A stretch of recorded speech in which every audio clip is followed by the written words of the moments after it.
오늘 우리에게 주시는 하나님의 말씀은 민수기 21장 10절에서 20절까지의 말씀입니다. 제가 가지고 있는 성경으로 구약 231쪽입니다. 민수기 21장 10절에서 20절까지의 말씀을 봉독하겠습니다. 이스라엘 자손이 그곳을 떠나 오봇에 진을 쳤고 오봇을 떠나 모압 앞쪽 해돋는 쪽 광야 이에 아바림에 진을 쳤고 거기를 떠나 세렛 골짜기에 진을 쳤고 거기를 떠나 아모리인의 영토에서 흘러나와서 광야에 이른 아르논강 건너편에 진을 쳤으니 아르논은 모압과 아모리 사이에서 모압의 경계가 된 곳이라. 이러므로 여호와의 전쟁기에 일렀으되 수바의 와헙과 아르논 골짜기와 모든 골짜기의 비탈은 아르고울을 향하여 기울어지고 모압의 경계에 닿았도다 하였더라. 거기서 부엘에 이르니 부엘은 여호와께서 모세에게 명령하시기를 백성을 모으라 내가 그들에게 물을 주리라 하시던 우물이라. 그때에 이스라엘이 노래하여 이르되 우물물아 솟아나라 너희는 그것을 노래하라.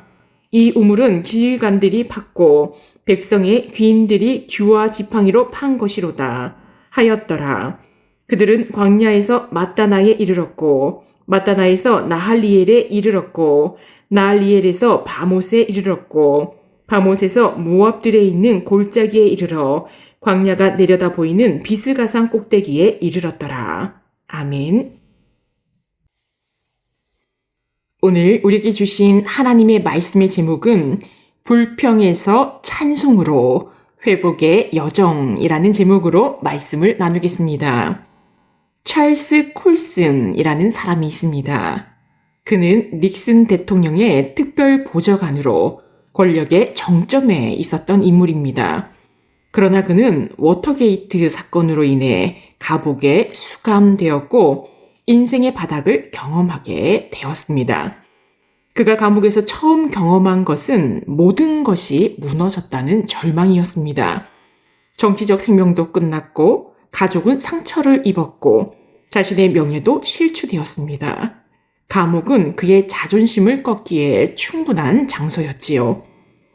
그런데 어느 날 밤 한 죄수가 성경을 읽으며 작은 소리로 찬송을 부르기 시작했습니다.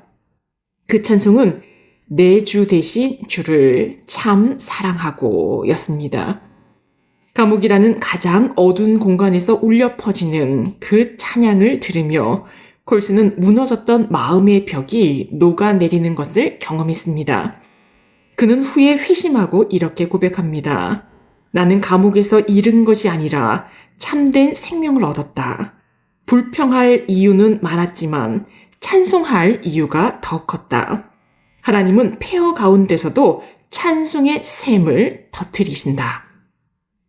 이후 찰스 콜슨은 기독교 사역자가 되어 프리즌 펠로우십이라는 전 세계적인 교정 선교 단체를 세우고 절망에 갇힌 자들에게 복음을 전하는 일에 헌신하게 됩니다. 사랑하는 성도 여러분, 우리가 처한 삶의 자리도 때로는 감옥처럼 또는 광야처럼 절망스럽게 느껴질 수 있습니다. 고난, 질병, 관계의 문제, 영적 메마름. 그때 우리는 불평하기 쉽습니다. 그러나 하나님은 오늘도 그 불평이 있을 법한 힘겨운 자리에서도 늘 함께 하시며 은혜의 샘을 터뜨려 격려하여 주십니다. 민수기 21장의 이스라엘처럼 하나님은 우리를 불평에서 찬송으로 이끌어 주시는 분이십니다.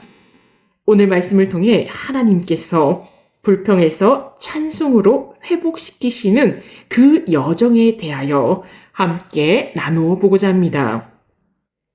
민수기 21장 전반부를 보면 이스라엘 백성은 이 하찮은 음식을 싫어하노라고 말하며 하나님의 공급하신 만나까지 멸시하였습니다. 이는 단순한 투정이 아니라 하나님의 은혜를 무시하는 심각한 불신의 태도였지요. 하나님은 불뱀을 보내셔서 심판하시고 많은 백성은 죽게 됩니다. 그제야 백성들은 회개하며 모세에게 중보 기도를 요청하였지요. 하나님은 모세에게 놋뱀을 만들어 장대에 매달게 하시고 그 놋뱀을 바라보는 자는 살게 하셨습니다. 불평은 우리의 시선을 아래로 현실의 문제에만 고정시키지만 회개는 시선을 하나님께로 들어 올리게 합니다. 팀 켈러 목사는 그에 져서 고통에 관하여에서 이런 말을 남깁니다. 불평은 믿음이 없는 자의 언어이고 찬송은 회복된 자의 언어다. 팀 켈러는 암 진단을 받은 이후에도 불평보다는 하나님의 뜻을 찬양하는 기도를 계속 드렸다고 고백합니다. 우리의 언어가 바뀔 때 우리의 시선도 바뀌고 결국 우리의 삶의 흐름도 바뀌게 됩니다. 오늘 본문은 백성이 다시 여정을 이어가는 장면으로 시작합니다. 민수기 21장 10절 말씀입니다. 이스라엘 자손이 그곳을 떠나 오봇에 진을 쳤고 짧은 한 구절 같지만 이 말씀은 회복의 첫걸음을 보여줍니다. 불평과 심판 이후 하나님은 그들을 버리지 않으셨고 여전히 그들을 인도하고 계십니다. 오봇에서 이에 아바림, 세렛 골짜기, 아르논까지 그리고 비스가산 꼭대기에 이르기까지의 여정은 하나님의 신실하신 인도하심 아래에 있었습니다. 하나님은 우리가 고난에 주저앉아 머무르기를 원하지 않으십니다. 회복은 다시 걷는 데서 시작되지요. 믿음의 발걸음을 다시 내디딜 때 하나님은 준비된 은혜의 자리로 우리를 이끄십니다. 맥스 루케이도는 자신의 책 예수님처럼에서 이렇게 말합니다. 하나님은 고난 속에서 당신의 백성을 쉬게도 하시지만 언젠가 다시 걷게 하신다. 왜냐하면 하나님은 주저앉아 있는 것보다 전진하는데 더 큰 복을 준비하셨기 때문이다. 고통 가운데 머무르지 말고 하나님과 함께 다시 한 걸음씩 걸어 나가면 하나님께서 가장 선한 길로, 가장 옳은 길로 이끌어 주십니다. 이스라엘 백성들이 부엘에 도착합니다. 이곳에서 하나님은 모세에게 말씀하시지요. 백성을 모으라, 내가 물을 주리라. 하나님께서 이스라엘 백성들에게 물을 주시며 격려하여 주십니다. 이스라엘 백성은 그 은혜의 자리에서 찬송을 부르지요. 민수기 21장 17절 18절 말씀입니다. 그때에 이스라엘이 노래하여 이르되 우물물아 솟아나라 너희는 그것을 노래하라. 이 우물은 지휘관들이 팠고 백성의 귀인들이 규와 지팡이로 판 것이로다 하였더라. 그들은 광야에서 마따나에 이르렀고 이 찬송은 단순히 갈증이 해소된 것에 대한 기쁨이 아닙니다. 이것은 회복의 하나님에 대한 믿음의 고백이지요. 불평의 입술이 찬송의 입술로 바뀌었습니다. 절망의 마음이 감사와 소망으로 회복되었습니다.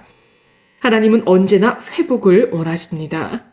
우리가 불평하고 무너졌을지라도 진심으로 하나님께 회개함으로 돌아올 때 하나님은 우리 삶 가운데 은혜의 샘을 터뜨리시고 격려하심으로 우리를 찬송하게 하십니다. 말씀을 맺겠습니다. 사랑하는 성도 여러분, 오늘 우리 각자의 삶에도 메마른 광야가 있습니다. 지체되는 응답, 계속되는 고난, 불투명한 미래 속에서 우리는 쉽게 불평이라는 언어로 자신을 방어하고 싶을 때가 있습니다. 그러나 하나님은 오늘도 말씀하십니다. 다시 걸어라. 나는 너를 회복시키고 생명의 샘을 터뜨릴 것이다. 우리는 결국 하나님께서 격려하시고 회복시키시는 부엘에 도달할 것입니다. 그곳에서 찬송하게 될 것입니다. 오늘도 하나님과 함께 한 걸음씩 나아갑시다. 그리고 찬송합시다.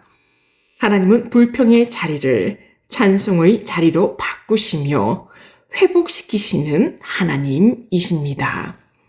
기도하시겠습니다.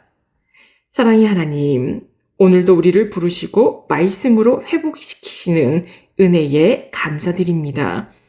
우리의 인생 여정이 때로는 메마른 광야 같을 때가 많고 답답한 현실, 반복되는 고난, 앞이 보이지 않는 길 앞에서 우리는 이스라엘 백성처럼 불평하며 주님의 은혜를 잊고 살아갈 때가 많습니다. 그런 우리를 포기하지 않으시고 회복의 여정을 인도하시는 주님의 신실하심을 찬양합니다. 하나님 아버지, 우리의 눈이 문제만을 바라볼 때, 우리의 입술이 원망으로 가득 찰 때 다시 고개를 들어 십자가를 바라보게 하옵소서. 노뱀을 바라보는 자에게 생명을 주셨던 것처럼 예수 그리스도를 바라보는 우리에게 회복의 생수가 흐르게 하옵소서. 우리가 주저앉아 있던 자리에서 일어나 믿음으로 다시 걷게 하옵소서. 우리의 걸음마다 부엘의 우물을 준비하시는 주님의 은혜를 신뢰하게 하시고 그곳에서 찬송하게 하옵소서. 이 모든 말씀 예수님의 이름으로 기도합니다. 아멘. 생명의 말씀으로 나를 채우사 주의 길에